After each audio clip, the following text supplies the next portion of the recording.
નર્મદાના રાજપીપળામાં વિકાસના કામોના ખાતમુહૂર્ત પ્રસંગે સાંસદ મનસુખ વસાવાએ અધિકારીઓ અને કાર્યકર્તાઓને આડે હાથ લીધા। કોઈની પણ ટીકા ટિપ્પણી કર્યા વિના પ્રજાલક્ષી કાર્યો પર ધ્યાન કેન્દ્રિત કરવા ભાર મૂક્યો। ભરૂચથી રાજપીપળા સુધીનો રસ્તો 4 લેન બનાવવાનો છે, પરંતુ કોન્ટ્રાક્ટર અને અધિકારીઓ વચ્ચે થયેલી મારામારીના કારણે કામગીરી થોડા સમય માટે ઠપ થઈ ગઈ હતી। આગામી સમયમાં ઝડપથી કામગીરી શરૂ કરવામાં આવશે।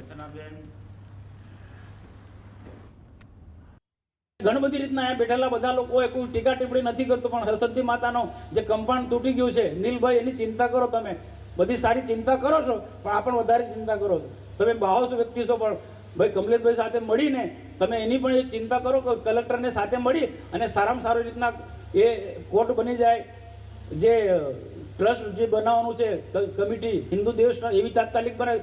આ જરૂર છે, આ જરૂર છે। સરકારમાં જઈને આપણે વાત કરો।